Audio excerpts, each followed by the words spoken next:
What's up, YouTube? I'm having my own personal private knife sleepover here at the shop. It just seems like that. What is it? 4 o'clock in the morning. Goodness gracious, I need to go home. But I was working on stuff. Um, the one thing I definitely wanted to show you was this guy. I don't care what any of you say. I think this knife is really awesome. So I had a client. He was like, "Hey man, I want you to make me some crazy predator-looking thing." And I was like, "I got you covered, bro." So this entire titanium scale is hand sculpted. Even those, all done by hand. Those are that is black Cerakote. That is green Anno. In case colors aren't showing up, I think they are though. Bronze screws. A tritium insert in the titanium, also a Cerakoted thumb stud. We have a alien wiener. I'm so sorry. Totally inappropriate. But I mean, that's what it looks like. And that is the way that I drew it up and designed it, and that is the way the guy whose knife this is wanted it. And you know what? I'm not gonna judge. I'm not judging. But it kind of goes with the rest of it. He wanted it purple. Yes, some of you are laughing because it's purple. And there's a saying. Right. Ask your mom and dad, kids. So there are tritium inserts also in the titanium backspacer. They are red. Red is not particularly bright when there's ambient light around, but in the dark, you can totally see it. In fact, I had the lights off in the office because I'm conserving power, and I walked in here from the dirty room, and there they were, glowing, looking like devil eyes. I was like, "Ooh, look at that!" So let's open this bad boy up. So nice, so smooth. Take it all in. So that is M390. I mean, what else, right? It also has been carved on the spine and flats, and it has also been Cerakoted. The rest is satin. That is a flat ground recurve. And yes, it was kind of difficult, especially since I mean we almost had like a tanto grind here, so I had to come roll it up through the tip. It's one of the more challenging ones I've done in a while, but I made it happen. I can tell you right now, this is going to be tough to sharpen. It was difficult for me to sharpen, and ooh, that is real sharp. But the nice thing about M390, especially the way he treated it, is it tends to retain that edge for a really long time. Really long time. Because it's not like, I definitely do not use the same heat treat that other production companies that uses, like Spyderco. Who else is using this right now? I cannot even remember. Benchmate's got some M390 stuff. I definitely don't use the same heat treat that they do. No way. No, I got some special loving. Stubbing the camera. It's late. It's late, forgive me. So, lockup on this knife is pretty crazy. So I wanted to try something. I don't know if I'm going to talk. Should I talk about it? I don't know if I'm going to talk about it. Okay, I'll talk about it real quick. So I was in carve mode when I made this thing. Like, totally everything is carved on here. So I actually carved into the tang of the knife where the lock bar goes in and makes contact. So the end of the knife tang is right here, and the lock bar goes into it up here. It's kind of crazy, but I had an idea. I wanted to try it out. Sick though. Pain in the ass, but definitely sick. So the lockup is super early, but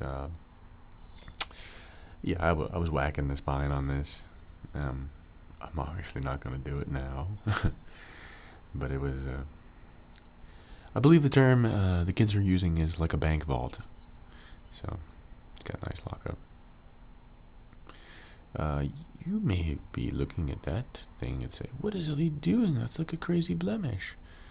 No, no. Um, I have found, and this is just me personally, like whenever I Cerakote a blade, and if I um, have a detent running over the Cerakote, it starts to get not so nice, even with a rolling detent. Right? I have one other completely blacked out knife that I've done, and the Cerakote just I don't know what happened, because it doesn't particularly wear, but it doesn't particularly not wear either. So it was not optimal, and it wasn't as smooth and as nice as I like them. So I didn't even dick around with it on this one. Because as much as I want to make a knife look great, I also want the knife to function really, really well.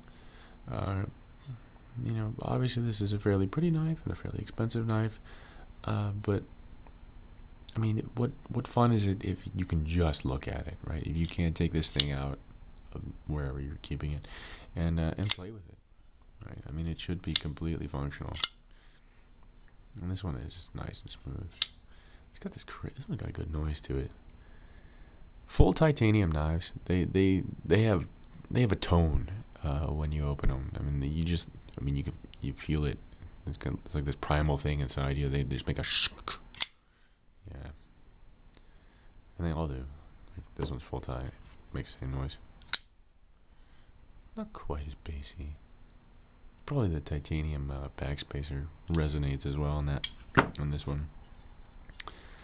Yeah, I am mildly in love with this knife. If it didn't take so long, I would totally make one for myself. But maybe crazier looking. I don't know. But gorgeous, gorgeous knife.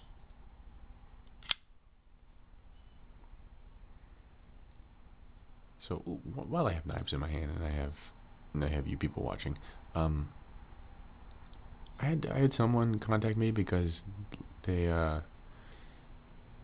when they closed their knife with a hookback rolling detent in it, they found that they had to like push on it because the hookback rolling detents stick out further than a regular detent. That's one of the ways that they lock the blade in detent. I don't know. I think that's a little nitpicky.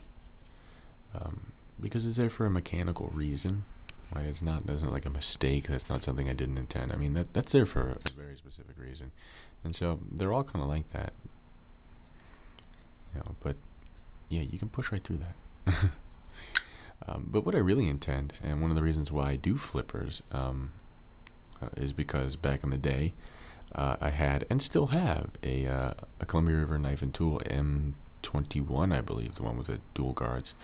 And I loved that knife because it was actually really safe to fling around, opening and closing, because you would disengage the lock bar, and put the knife down, and it hits you in the thumb, and then you can retract your thumb and close the knife. It was super duper safe. So I mean that's how I close all my knives. I just flip them over and close them. And that's kind of how I intend knives to work. So that's why the rolling detent sticking out there and creating that is not an issue for me, nor do I think it should be an issue for anyone. Think of it as a safety feature. How about that? I mean, I don't know. I don't want to like talk shit, but I find, since I've been doing this for a while now, I find that new collectors that have limited collections, they tend to be the very, very picky people. When you talk about collectors that have lots of knives and really, really nice knives, so think of a guy like Bob, whose collection you've seen in Tough Thumb's videos. That's a very expensive collection. Bob is not actually that picky of a guy. Bob has several of my knives, and he has another one that I'm making, and so the lock bar wore out on the one small flipper that I made for him, and didn't raise a hissy fit, right? Didn't bitch and complain. He just said, "Hey, Elliot, can you fix the lock bar?" So, of course, Bob. Had that knife been made a month later, it would have had a steel insert anyway, because that's what they all get, steel inserts. It's just awesome. In fact, I mean, you saw the retrofit video if you follow my channel. The only knife that I've done in a long time that I didn't put one in is my own. And there's some reasons for that. I cut the lock interface on this different. And to be really honest, I've never had one of my own knives that I carry develop lock rock. I don't know why. Because I play with my knives like crazy. Oh, if you follow my stuff and you, this is my SM100 flipper. I changed it a little bit. I put a new scale on, refinished the Damascus. Still haven't gone back and edited anything in here. Right. One day I suspect that this will in fact wear out. SM100 tends to wear out titanium, but it hasn't done it yet. And I made this knife 6 months ago, and I've carried it up until last week when I started carrying this guy, and it's been good. And it doesn't have an overextension preventer or anything like that, because this was purpose built for me. Like I had no one else in mind when I made this. I never said maybe one day I'll sell it. I always just knew that this was going to be mine. So it is built to work for me. Most other people cannot flip this knife. So like The Apprentice, those of you who follow my stuff know The Apprentice. He can't flip this knife, which is hilarious to me. But something special. You just push. I don't know. But I realize too that I handle a lot of knives, and I flip a lot of knives. So yeah. But oh, this is new. I forgot. You guys haven't seen that. So I was not pleased with the way that the mill lines looked on this knife. So I went back and redid them by hand. And then instead of just BB blasting and stone washing the whole thing, I actually just anoded it. And of course, the one time that I was not trying to get pink, I got pink. Because I've attempted to get pink in ano before, specifically for some knives for some ladies. Couldn't do it. But the one time I'm doing a knife that I'm going to end up carrying, it's got to be pink.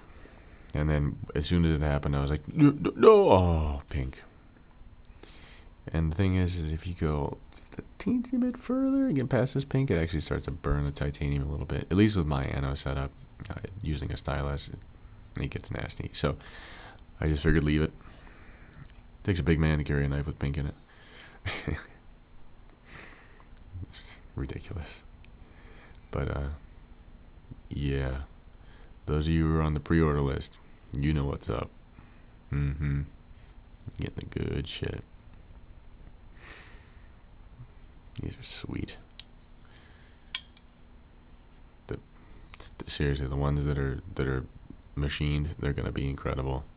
I mean, because this one's done by hand and it's fairly amazing. Yeah, the ones with like tight dimensions and stuff. Wow, gonna be great.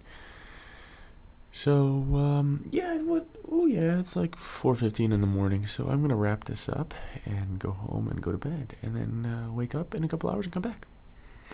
Because that's what I do. I make knives for you people.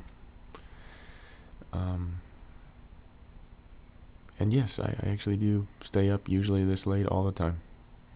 Kind of the thing I've been doing here in the new shop is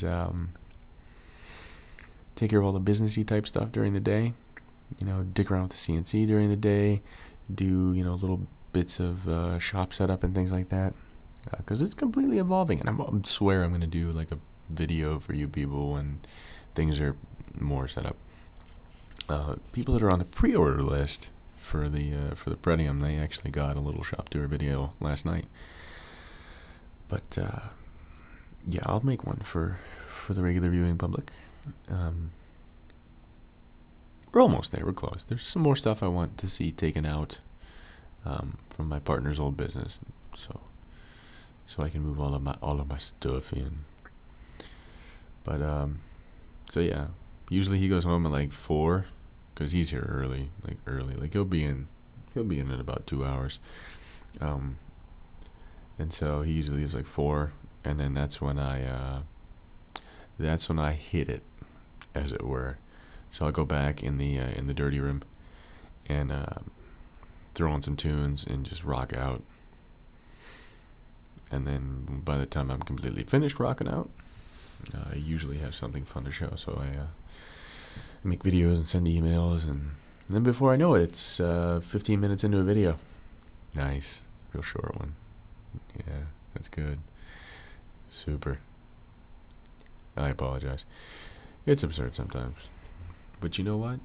If you don't make videos for YouTube, you don't understand. Sometimes you get behind that camera and you get chatting and you just can't shut the hell up.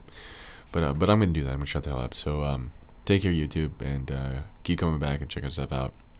I'm going to try and be a little bit more on the ball in terms of getting videos out and show you guys stuff that's going on here. Because sometimes it's pretty cool. Oh god, I gotta show you this because this came in the other day. This is gonna be sweet. I don't know if you'll be able to see it. So this is my new friend Chad Nichols. He's a cool guy. This is a CTX XHP cord billet of Damascus, stainless Damascus. I gave it a quick little hit with some ferric, so you could kind of see the pattern.